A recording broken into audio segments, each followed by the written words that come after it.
السلام عليكم ورحمة الله وبركاته. الحمد لله على نعمه الزاهرة والباطنة قديما وحديثا، والصلاة والسلام على رسول الله وعلى صحبه الذين ساروا في نصرة دينه سيرا حثيثا، وعلى من تبعهم بإحسان إلى يوم الدين. أما بعد، فأعوذ بالله السميع العليم من الشيطان الرجيم. إنا نحن نزلنا الذكر وإنا له لحافظون.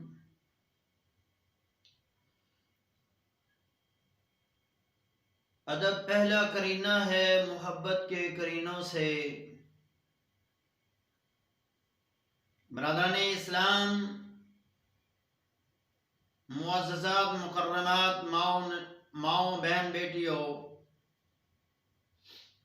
بزرگوں، دوستوں،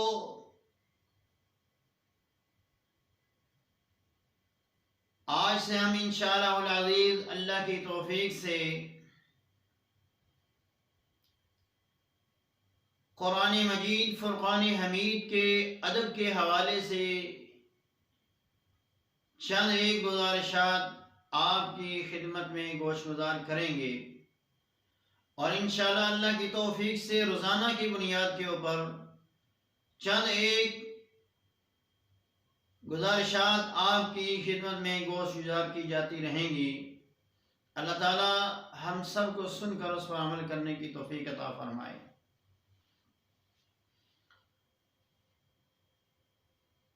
انسان جس چیز سے محبت کرتا ہے اس چیز کا ادب اور احترام بھی کرتا ہے. اگر کوئی انسان یہ کہے کہ مجھے اپنے والدین سے بڑی محبت ہے اور ان کو مخاطب کرے تو بڑے برے الفاظ کے ساتھ ان سے گفتگو کرے تو بڑے سخت لہجے کے اندر، یا وہ اپنے والدین سے کہے کہ میں آپ سے بڑی محبت کرتا ہوں، اور جب بات ماننے کی باری آئے، اطاعت اور فرما برداری کی باری آئے تو کہے آپ اپنا کام خود کیجئے، میں آپ کا کوئی کام نہیں کر سکتا، تو سننے والے اور دیکھنے والے کہیں گے یہ بادب نہیں ہے بلکہ بے ادب ہے، گستاخ ہے، ماں باپ کا نافرمان ہے. اسی طرح قرآن مجید فرقان حمید بھی اللہ تعالیٰ کی ایک عظیم کتاب ہے جس کا ادب و احترام ہر مومن مسلمان کو ملحوظ خاطر رکھنا ہے. کیونکہ یہ عزتوں والی کتاب ہے. جس چیز کا تعلق قرآن مجید فرقان حمید سے جڑ گیا، اللہ تبارک و تعالی نے اس انسان کو اس چیز کو عزتوں سے نواز دیا ہے. اللہ نے اس کتاب کو اس قدر بلندی اور مقام اور مرتبہ عطا فرمایا ہے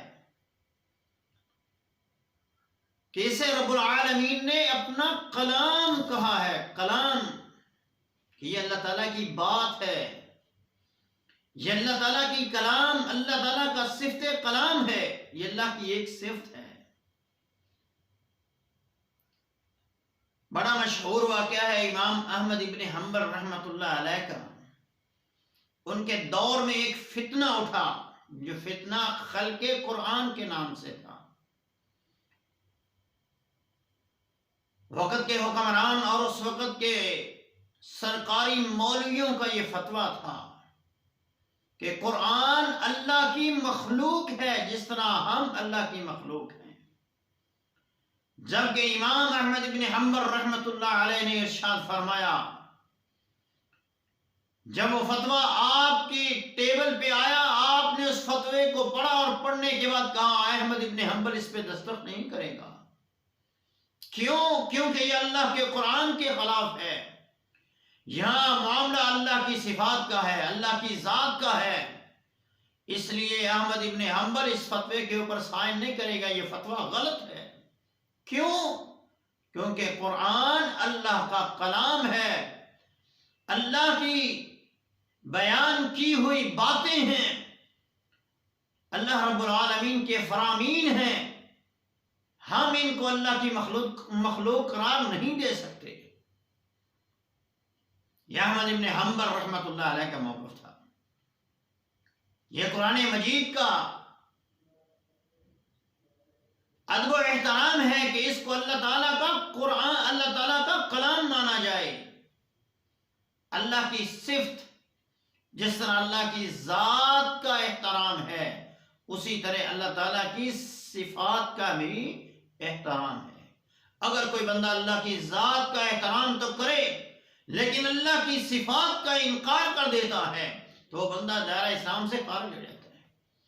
جس طرح اللہ کی ذات کا احترام ہے، اسی طرح اللہ کی صفات کا بھی احترام ہے۔ تو اللہ کی صفات قرآن مجید فرقان حمید اللہ کی صفت ہے، اور وہ صفت کلام ہے، اور جو چیز اس کے ساتھ جڑ گئی اللہ نے اس کو عزت و نواز دیا ہے۔ قرآن مجید فرقان حمید اللہ تبارک و تعالیٰ نے لوح محفوظ میں رکھا، تو لوح محفوظ کو اللہ نے محفوظ قرار دے دیا، اور وہاں تک کسی ناپاک چیز کی رسائی ممکن ہی نہیں ہے۔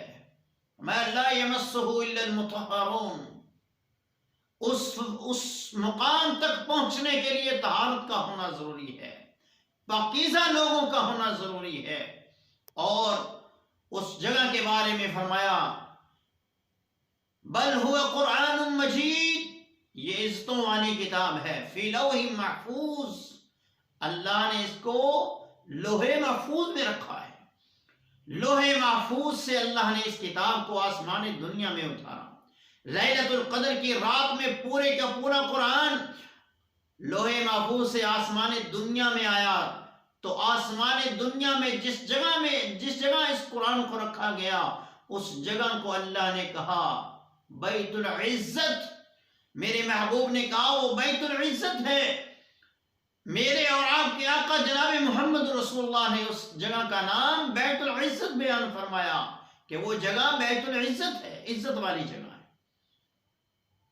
زمین میں لے کر آنے والا فرشتہ اور لوح محفوظ سے اٹھا کر لانے والے فرشتے، اللہ نے فرمایا بِأَيْدِي سَفَرَةٍ كِرَامٍ بَرَرَةٍ، یہ معزز نیک فرشتوں کے ہاتھوں میں اٹھایا گیا ہے، اور جن اوراق میں لکھا گیا ان اوراق کے بارے میں فرمایا فی صحف مکرمہ مرفوعۃ مطہرہ، وہ اوراق، وہ صحیفے جن میں قرآن کو لکھا گیا وہ عزت والے ہیں، جو ہاتھ لے کے آئے وہ پاکیزہ ہیں، جن ہاتھوں نے قرآن کو لکھا وہ بھی پاکیزہ ہیں۔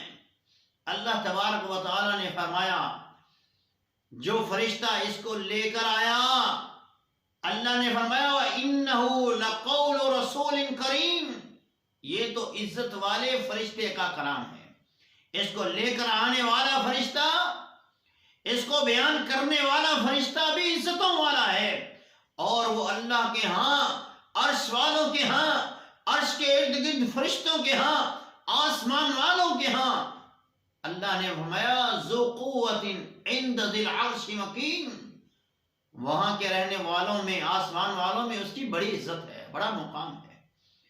تو جو فرشتہ اس کو لے کر آیا روح الامین، وہ بھی عزتوں والا۔ جن فرشتوں نے لوح محفوظ سے اس کو آسمان دنیا میں لائے وہ بھی عزت و احترام والے، اور جن اوراق میں یہ قرآن لکھا گیا وہ اوراق، وہ صحیفے بھی عزت و احترام والے۔ اور اس کے بعد دنیا میں آئیں گے، دنیا میں اس رات اس کو جس مہینے میں اتارا گیا وہ مہینہ سب مہینوں سے افضل، اور جس رات میں اتارا گیا وہ رات سب سے افضل کہ اس ایک رات کی عبادت 1000 مہینوں کی عبادت سے افضل ہے۔ جس مہینے میں اتارا گیا شہر رمضان الذی انزل فیہ القرآن، وہ مہینہ سب مہینوں سے افضل۔ جس نبی پر اللہ نے نازل فرمایا وہ نبی تمام نبیوں کا سردار قرار پایا، اور تمام انبیاء میں اس کو فضیلت اور عظمت اور شان سے نواز دیا گیا، اور اللہ نے اس کے شان اور مقام کو اس قدر بلند کر دیا کہ کہا وَرَفَعْنَا لَكَ ذِكْرَكَ۔ قرآن بڑی عظمت والی کتاب ہے، جو اس کے ساتھ جڑ گیا اس کو اللہ نے عزتوں سے نواز دیا، اللہ نے اس کو مقام و مرتبے سے نواز دیا، اللہ نے اس کو عزتوں سے نواز دیا ہے۔ جس امت پر رب نے نازل کیا اس امت کو اللہ نے کہا کنتم خیر امت اخرجت للناس، تم بہترین امت ہو۔ جن لوگوں کے دور میں رب نے قرآن نازل فرمایا ان لوگوں کو رب نے کہا ان الذین آمنوا وعملوا الصالحات اولئک هم خیر البریہ، اس کائنات کے سب سے بہترین لوگ وہ ہیں جنہوں نے ایمان لایا اور ایمان کے بعد نیک عمل کیے ہیں، اور یہ سب سے پہلے مصداق اصحاب محمد ہیں، نبی علیہ السلام کے صحابہ ہیں کہ ان کے سامنے قرآن نازل ہوا، وہ ایمان لائے اور انہوں نے اس کے مطابق عمل کیا، اللہ تبارک و تعالیٰ نے ان کو دنیا کائنات کے بہترین لوگ قرار دیا ہے۔ جن لوگوں کے سامنے قرآن نازل ہوا وہ لوگ سب سے بہترین، اور جس دور میں قرآن نازل ہوا اس دور کے بارے میں امام الانبیاء نے فرمایا خیر القرون قرنی ثم الذین یلونہم ثم الذین یلونہم، میرا زمانہ سب سے بہترین زمانہ ہے، قرآن نازل ہو رہا ہے، پھر ان کے ساتھ صحابہ کا، پھر تابعین کا زمانہ بہترین ہے۔ تو نبی علیہ السلام نے بہترین زمانہ اسے قرار دیا ہے جس دور میں قرآن مجید کو نازل کیا گیا ہے، اور جو انسان اس کا ادب و احترام بجا لائے گا اللہ اس کو بھی عزتوں سے نواز دے گا، جو انسان قرآن کے ساتھ اپنے تعلق کو جوڑ لے گا اللہ اس کو بھی عزت و احترام سے نواز دے گا۔ اللہ کے حبیب جناب محمد رسول اللہ نے فرمایا خیرکم من تعلم القرآن وعلمہ، تم میں سے بہترین وہ ہے جو قرآن کو سیکھتا ہے اور آگے سکھاتا ہے۔ تو ہم انشاءاللہ العظیم قرآن مجید کی عظمت کو پہچانتے ہوئے قرآن مجید کے جو ادب کے تقاضے ہیں ان تقاضوں کو انشاءاللہ تعالیٰ پورا کریں گے اور ان کے متعلق گفتگو کرتے رہیں گے۔ اللہ تبارک و تعالیٰ ہمیں قرآن مجید فرقان حمید کی عظمت اور شان اور مقام کو سمجھ کر اس کے مطابق عمل کرنے کی توفیق عطا فرمائے۔ اقول قولی ھذا استغفر اللہ علیہ ولکم ولسائر المسلمین۔ السلام علیکم ورحمۃ اللہ وبرکاتہ۔